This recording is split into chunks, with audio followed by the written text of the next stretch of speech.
Keep your eyes open the next time you are out walking and grab a straight stick about 3 feet long. Then pick up some faux olive branch stems at your local craft store. If you have a flower pot, you are already good to go. Take 2 styrofoam blocks or floral foam and fit them into your pot. If it doesn't fit easily, the best way to trim it is with a serrated knife. Place the bottom of your foraged stick on top of the 2 styrofoam blocks and mark or score the diameter of the stick in the center of the 2 blocks. And cut a trough that is roughly the width of the stick. Put some hot glue on the bottom of the stick and set it into the trough of 1 block. Press and hold until the glue dries. Place in the pot and fill with any other empty spaces with additional styrofoam. You don't want this wobbling or falling out. Now that the sticks are secure in the pot, take the styrofoam cone and cut it so it's about 3 to 4 inches tall.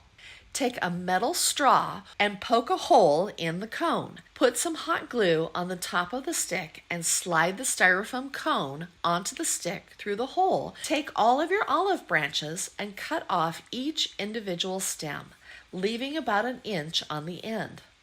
Poke the stem sideways into the pilot hole you created in the cone until you reach the first leaf on the stem. Now, where the leaf meets the base of the cone, place a bead of hot glue onto the back of that leaf and press it upwards onto the cone. Hold it there until it dries. This is the perfect way to disguise the styrofoam cone. Continue to stick stems into the cone with a little bit of hot glue to secure them. Press each stem in until you get to the leaf, put some hot glue on the back of that leaf, and glue it to the cone. Add a little green moss to the top of the pot at the base of the stick, and display your new faux olive tree in your home. I hope this inspired you to go hunting for sticks and create your own DIY olive tree. At my local craft store, I picked up one of these monograms. My sister really likes light colors, so I chose some of these really pretty light pink roses and these really pretty cream roses. And by pulling up all of this greenery, we're not going to have to work in any additional foliage because all of these roses have a few leaves each, which is going to hide any of the foam from showing through. After pulling up your flowers, we're going to take our stems and cut them about 3 to 4 inches long. And once you've cut your stem, we're going to take the end of it and just give it a slight bend. And that way we can apply hot glue. We're going to start with the pink roses and add some hot glue to the end. And all we're going to do is just take that flower and place it in the letter. And what you see me doing is I'm just kind of staggering the flowers. We have both this beautiful blush pink and the white to work in. And I want them to be somewhat evenly dispersed so that we have the colors all throughout. One thing with the letters is we want to make sure we don't lose the shape. Some letters are easier than others. I think the letter O would be the easiest because there's nothing that you can kind of lose within the shape. We're going to adjust these a little bit and fill in as needed to get the shape perfect. And here is how it turned out, you guys. I absolutely love it. It was really inexpensive to do, cost less than $10 to create. And the perk of this is that you can do it in any color combo. You can do this for seasons. You can do this for holidays. You can do it with your name, a friend's name, a teacher's name, you name it. I took this $4 plastic planter pot and I spray painted it with this almond. And then I followed it up with this Rust-Oleum Accent stone spray paint. And then I'm left with this nice textured pot. Next, I took some gravel that I just picked up from outside and I placed it in the bottom of my pot. Then I took a piece of dry floral foam and I placed it in the bottom of my bucket. Next, I gathered this large branch from outside. You want to find a branch that has lots of twigs and sticks on it.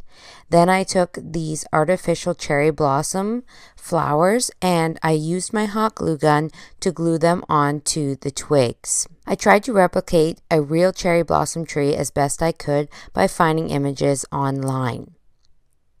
Before placing all my cherry blossom blooms on the branch, I decided to stick the branch into my floral foam and then seal it with some mixed up concrete cement. And then that way I could finish gluing the rest of my cherry blossoms on my tree while it was standing up straight, so I had a better idea of how it would look.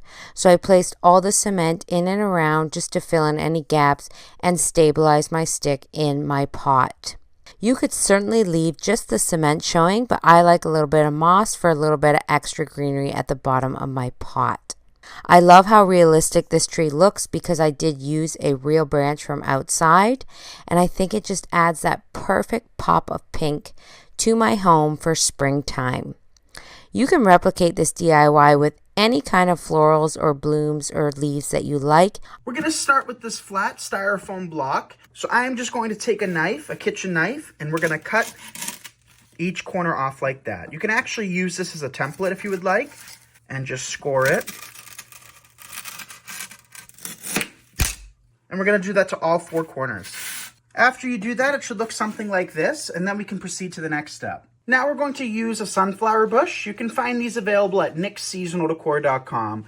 And they have leaves on them. However, we're not going to be using the leaves. All we're going to be doing is cutting the tops of each and every flower. So it's going to take, depending on the size board, between 2 and 5 of these sunflower bushes. The reason is if you really want kind of a smaller design, it will only take about 2 bushes, but you can create these as large as you would like. Up next to the left of me or the right of you, you see a glue skillet, and some of you may have never seen this before, and it's a really, really easy tool to use. So instead of using a glue gun, all we're doing is dipping our stems into some hot glue, and we're going to place them rather close together because we don't want to see much of the styrofoam in the end. You could cover this in moss or greenery ahead of time, but in the end, you're not really going to see much anyway, and I find it wasteful to use extra products if you're not going to see it. Now it's time for our final sunflower bush. So we're going to just repeat this process over and over again. And I do want to mention that I'm kind of making it a little bit more rounded. So the tallest blooms are kind of centrally focused, and then we kind of round out towards the edges. That's just going to make this a whole lot more realistic, and I think it creates for a better effect. Take our final 2 sunflowers and work them in. Now at this point in time, fluff your flowers out so they look nice, and make sure you're covering any of the gaps so that you're not seeing the styrofoam. And now we can work in some greenery. So here we have another greenery from our website. This is a really kind of thick leaf palm. So we're going to take this and we're just going to wedge this in. You could add hot glue as well, but with the thickness of the stem in the styrofoam, since we've made them before, they hold just fine. Now we can take a pipe cleaner and twist it secure. I'm using black today so it shows up on camera, but you could actually use a white pipe cleaner so it just blends right in with the styrofoam. This will make it a lot easier to hang it onto a door or a wall. I think this would look especially nice on a porch. So after you twist that, just take a knife and poke a little pilot hole in. Add some hot glue to the end of your pipe cleaner, and then just poke that right in place. And now you have a hanger that you can hang your pineapple. So let me show you the finished product and see how it looks on my wall. And here is how our pineapple turned out, you guys. How cute is that? So we used 3 sunflower bushes, a few palm leaves, and a styrofoam block, and that is it. And I think this is so festive, it's so tropical, and it's perfect for summer. And it was really cost-effective and easy to make. At about $20 to $25 for everything, I think this is a great beginner-friendly project. So thank you all so much for watching. I'm Nick Kretikos of Nick's Seasonal Decor, and you're watching me on Hometalk. See you in the next episode.